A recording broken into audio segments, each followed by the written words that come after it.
आपने देखा होगा पद्मावत मूवी आपका एग्जाम में क्वेश्चन भी आया। बहुत विवादित पद्मावत मूवी में अलाउद्दीन खिलजी का किरदार किसने निभाया है? तो रणवीर सिंह ने निभाया है अलाउद्दीन खिलजी का। आप कहेंगे हाँ जी। और राणा रतन सिंह जी का जो किरदार है वो किसने निभाया है? शाहिद कपूर। एसएससी पूछ लेती है उस तरह के क्वेश्चन, क्योंकि एसएससी ने आपका आइडेंटिफाई कर रखा है ना, म्यूजिक, संगीत से और कला से वो कुछ भी प्रश्न पूछ सकता है एसएससी। आप उस पर ये नहीं बोलोगे कि भाई ये संगीत और कला का प्रश्न कुछ भी हो। और मुझे बताओ, रानी पद्मिनी उनकी जो आपका कैरेक्टर है वो किसने प्ले किया है? आप बोलेंगे वो है आपका दीपिका पादुकोण। तो एक कहानी तो साथी वो है जो फिल्मी है। ठीक है, बहुत विद्रोह हुआ उस मूवी को लेकर के, आपने देखा होगा राजस्थान में भी करनी सेना ने बहुत सारे सिनेमा हॉल जला दिए कि भाई ऐसे, मतलब उसमें क्या ऐसा दृश्य दिखा दिया गया मूवी में। क्योंकि उसमें एक वाक्य आता है, देखो समझिए। एक कहानी तो ये है, मैं आपको कॉन्टेक्स्ट समझाता हूँ और थोड़ा विचार करना। एक कहानी तो ये बताई गई है कि अलाउद्दीन खिलजी को खबर पता चली रानी पद्मिनी के बारे में कि रानी पद्मिनी बहुत सुंदर है। रानी पद्मिनी वाकई बहुत सुंदर थी। और कहते हैं अलाउद्दीन खिलजी तो जो है उनको पाना चाहता था, भाई कैसे भी करके रानी मिलनी चाहिए। बहुत सारे इतिहासकार कहते हैं नहीं, अलाउद्दीन खिलजी जो अपने साम्राज्यवाद के विस्तार को कर रहा था वही उसकी बात है। तो दो दो पहलू हो गए। तो एक पहलू तो ये है कि जब वो अलाउद्दीन खिलजी वहां पर गया तो अलाउद्दीन खिलजी ने राणा रतन सिंह जी, जो रावल रतन सिंह जी थे, ठीक है, आपका मेवाड़ के शासक रहे हैं, चित्तौड़ी शान रही है अपने हिंदुस्तान में। हम कहते हैं ना कि अगर अकबर के सामने सब झुक गए लेकिन एक चित्तौड़ नहीं झुका, वो ब्लड कहाँ से आया होगा उनके अंदर, वो साहस, वो शौर्य कहाँ से आया होगा? उनके पूर्वज जैसे रहे होंगे ना। तो एक कहानी दिखा दी गई कि रावल रतन सिंह जी इस बात के लिए तैयार हो गए कि अलाउद्दीन खिलजी उनकी पत्नी को शीशे में देख ले। अब आप सोचिए, मेवाड़ी शान का कोई व्यक्ति, या आप खुद से इस बात को लगा के देखिए, आप एक आम नागरिक हैं, कोई व्यक्ति आपसे कहे कि वो आपकी पत्नी की सुंदरता पर मुग्ध है और वो सिर्फ आप उसको शीशे में दिखा दें एक बार, तो क्या तैयार हुए होंगे? ये विवाद का विषय है। बहुत सारे लोग कहते हैं ऐसा नहीं है। ठीक है, तो वही आपका, तो इसका फिर आधार कहाँ से बनता है? तो एक आधार तो बनाया गया कि भाई अमीर खुसरो ने अपनी किताबों में इनका जिक्र किया है रानी सैबा के नाम से। और रानी सैबा जो है अलाउद्दीन, उसका आपका अमीर खुसरो की रचनाओं में, वो आपका पद्मिनी है। लेकिन जो सोर्स माना जाता है वो सोर्स माना जाता है पद्मावत को।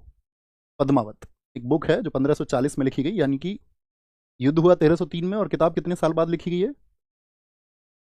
बताएं कितने वर्षों के बाद में लिखी गई? आप कहेंगे 337 वर्षों के बाद में। तो उस टाइम का तो लेखक है नहीं। तो पद्मावत को लिखा है मलिक मोहम्मद जायसी ने। अब मलिक मोहम्मद जायसी के पक्ष में ऐसे समझिए आप, 50% इतिहासकार इसकी कहानी को मानते हैं और 50% इसको नेग्लेक्ट करते हैं कि एकदम से ठीक नहीं है। ठीक है, इसमें चीज़ों को बढ़ा चढ़ा करके और कुछ भी बता दिया गया है। तो सिर्फ ये आधार नहीं हो सकता, सीधी सी बात है, एक सीधा युद्ध हुआ होगा चित्तौड़ से। दूसरी वाइफ थी इनकी रानी पद्मिनी। अब रानी पद्मिनी के बारे में आपको पता होना चाहिए कि रानी पद्मिनी जो है वो सिंगल देश की थी। सिंगल पहले श्रीलंका को कहते थे, तो ये श्रीलंका की एक राजकुमारी है। तो पद्मावत पुस्तक में ही एक तोते का जिक्र आता है, जिस तोते का नाम है हीरामन सुआ। क्या नाम है तोते का? जरा एक बार आप उच्चारित करें, प्रोनाउंस करेंगे एक बार आप लोग, आप बोलेंगे कि भैया हीरामन। तो कहते हैं एक बार ये शिकार कर रहे थे अपने साथी के साथ में, और ये कहते हैं कि हीरामन तोते को देख करके कि भाई ये तोता कितना सुंदर है, और इस तोते से सुंदर तोता मैंने नहीं देखा, और मुझे लगता है कि इस पृथ्वी पर सबसे सुंदर जीव यही है। तो उस समय खुद तोता बोलता है, वो कहता है नहीं राजकुमार, फिर आपने अभी सिंगल देश की राजकुमारी पद्मिनी को नहीं देखा। तो कहते हैं पद्मिनी इतनी सुंदर थी जिसकी तारीफ हीरामन तोते ने की, पद्मावत में जिक्र आता है। तो उसके बाद में कहते हैं फिर उन्होंने उधर आपका एक अभियान किया, जा करके अपना शादी के लिए प्रस्ताव भेजा, और फिर उनकी शादी हुई। तो ये इनकी दूसरी पत्नी थी रानी पद्मिनी।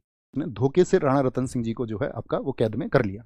राणा रतन सिंह जी को बाद में कहते हैं राणा रतन सिंह जी को जो कैद से छुड़ाने गए, तो कैद से छुड़ाने की शर्त रखी आपका अलाउद्दीन खिलजी ने कि भी रानी पद्मिनी को सौंपा जाए।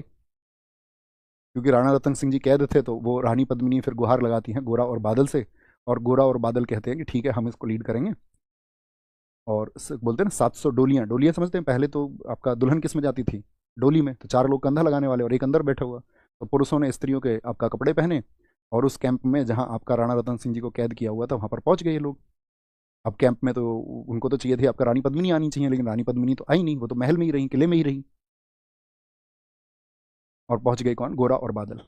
तो वहां पर ये बहुत मतलब कहते हैं कि बहुत शानदार युद्ध इन्होंने किया, और राणा रतन सिंह जी को ये वापस लेके आए। और उसके बाद में फिर अलाउद्दीन खिलजी ने अभियान किया, अपनी सारी सेना यहाँ पर लगाई उसने। ठीक है, क्योंकि उसने वहां पर युद्ध को देखा। तो यही कहानी जो है, इसके बारे में बहुत सारे लोग कहते हैं सत्य है, बाकी फिल्मांकन कुछ नहीं है।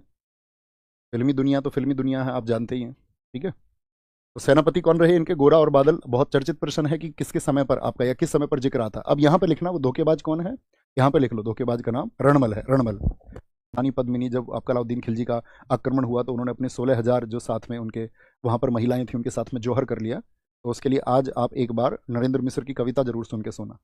या फिर एक मैं आपको बताऊं, एक भुवी है राजस्थानी, भुवी है ना, एक उनका अगर मैं बात बताऊं एक सॉन्ग है वो सुनना, जौहर के नाम से है वो, एक सॉन्ग है, रैप सॉन्ग बोलते हैं ना ऐसे, जौहर के नाम से एक रैप सॉन्ग है, वो पढ़ना, मतलब तुमको कुछ फील होगा उस समय की स्थितियों के बारे में कि कैसे संघर्ष किया होगा उन्होंने और कैसे कुर्बानी दी रानी पद्मिनी ने। तो वो आपको मतलब महसूस हो जाएगा उनसे, अगर आपके अंदर कोई मतलब जीवित आत्मा है ना, तो जरूर महसूस होगा। जीवित आत्मा नहीं है तो फिर महसूस करना मुश्किल है। पेन रखो आराम से, फोन दूर रखो और ध्यान से महसूस करके सुनना।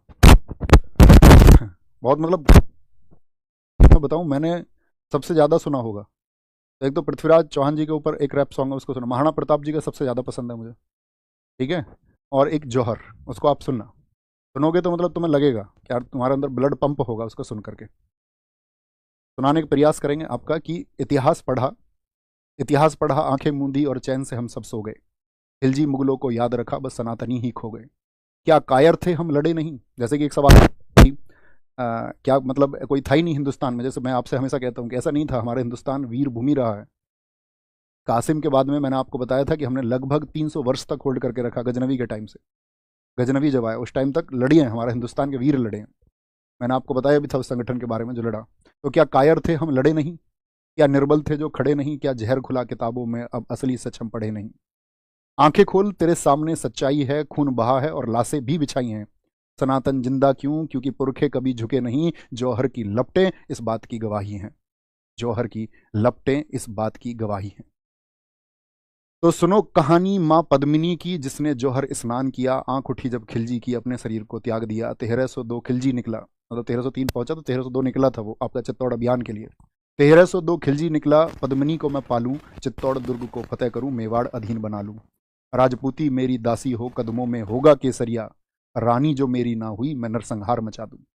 उस टिड्डी दल ने कूच किया और सिंह द्वार पर आधम के, तंद्राए सिंह भी गरज उठे, फिर एक लिंग की जय गूंजे, उस कुत्ते की क्या बिसात जो सिंही के संग सोना चाहता, आज मरेंगे मारेंगे, आज मरेंगे मारेंगे, मेवाड़ी सैनिक धधक उठे, ललकार उठी कि जाकर के मलेच्छों का सीना फाड़ो, जितने जमीन के ऊपर वो उतने ही भीतर गाड़ो।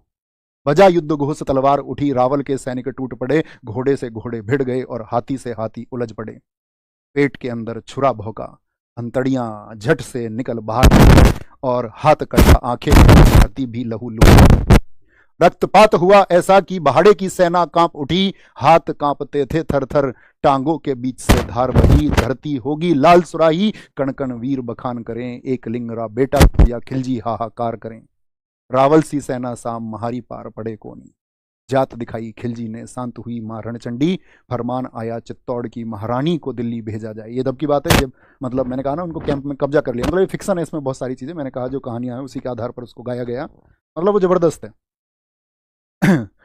फरमान आया चित्तौड़ की महारानी को दिल्ली भेजा जाए, वरना रावल सीस को धड़ से अलग थल फेंका जाए, संदेश सुना सरदारों ने आंखों में रक्त उतर आया। यहाँ पे एक शीर्षक आता है कि जो उस समय पर आपका गोरा थे वो मतलब शासन से थोड़ा खिन्न चल रहे थे, तो रानी पद्मिनी उनसे मुलाकात करती हैं और कहती हैं कि भाई अब तो मतलब राजपुताना की जो मर्यादा है उसके लिए लड़ने की बात है। तो वो कहते हैं मतलब खुद को तुच्छ बताते, कहते हैं जब आप नरेंद्र मिश्र जी की कविता सुनोगे तो उसमें जिक्र आएगा उनका, उसको सुनना और महसूस करना वहाँ पर। संदेश सुना सरदारों ने आंखों में रक्त उतर आया, गोरा की शमशीर उठी बादल की तन गई थी काया, बोले रानी सा आज्ञा दो छाती पे चढ़ के नाचेंगे, जितने भी आएंगे एक एक करके काटेंगे। दिल्ली पहुंचा दूत बोला पद्मिनी मिलने राजी है, 700 दासियां संग लिए सुल्तान से मिलने आती हैं, उछल पड़ा सुल्तान जगह से, उछल पड़ा सुल्तान जगह से, खुशी का कोई ठोर ठिकाना ना रहा, महल सजा दो इत्र लगाओ, मिलन की वेला आई है, मिलन की वेला आई है, और डोलों में तो वीर छुपे थे, किसी को ना कोई शंका थी, खिलजी की छाती पर चढ़ के फूकनी उसकी लंका थी। मेवाड़ी वीर किले में आए, नरसंहार मचा डाला, एक अकेला 10 को काटे, मौत का खेल रचा डाला। रतन सिंह जी जब आपका कैद में है तो उसको कहते हैं रतन सिंह जी को मुक्त किया, गोरा सिंह उनकी ढाल बने, घोड़ों पर रावल निकले, बादल दुश्मन का काल बने, काका और भतीजा दोनों ऐसा रण दिखलाते थे, काका और भतीजा दोनों ऐसा रण दिखलाते थे, जिस दिशा में वो निकल पड़े लाशों के ढेर लगाते थे। बड़ा हरसाया था जफर खान, गोरा सिंह गर्दन काट जफर खां बड़ा हरसाया था, धड़ से जफर मोहम्मद काटा, खिलजी भी घबराया था। कहते हैं कि भाई जब गोरा आपका जो धड़ उनका जो गर्दन कट गई तो उसके बाद भी उनका धड़ तलवार चलाता रहा और जफर खां का उन्होंने गर्दन काट दी। गढ़ में पहुंचे महाराणा जी पर आज आंखों में पानी था, पद्मिनी रावल देख रही, कुछ ही क्षण शेष बचे, मृत्यु सर पर खेल रही। तो इसका वो है जब आपका कॉन्टेक्स्ट की मतलब उसके बाद में तो उनको वो मुक्त करा के ले ही जाते हैं। तो सुनना तुम इसको, मतलब जरूर सुनना एक बार। गोरा बादल खूब लड़े, वो खून बड़ा अभिमानी था, रजपूती माताओं ने हंस हंस कर बेटे वारे थे, धर्म के खातिर लड़ने में मेवाड़ का ना कोई सानी था। लाखों की सेना ले खिलजी मेवाड़ गया था, पर्वत सा सीना ताने पर बल चित्तौड़ खड़ा था, रावण सा रानी ना देखे, पद्मिनी रावल देख रही, कुछ ही क्षण अब शेष बचे थे, कुछ ही क्षण अब शेष बचे थे, मृत्यु सर पर खेल रही। हर जन्म बनूं छत्राणी, हर जन्म रावल से आप मिले, हर जन्म मिले मेवाड़ धना, हर जन्म सनातन राग मिले, स्वाभिमान ये अमर रहेगा, अमर रहेगी ठकुराई, दाग लगे ना दामन पर, आज्ञा जौहर की आज मिले। तो जब वो अपने पति यानी कि राणा रतन सिंह जी से आपका जौहर की परमिशन मांगती हैं कि भाई अब अंतिम समय आ चुका है और अपनी मर्यादा को बचाने के लिए इसके अलावा कोई अन्य विकल्प नहीं बचा है, ठीक है। तो सुनना तुम इसको, मैं ये कहूँगा एक बार, मजा आएगा तुम्हें, लगेगा कि हाँ कुछ उत्साह, वीर रस होता है ना, वीर रस इसी को कहते हैं।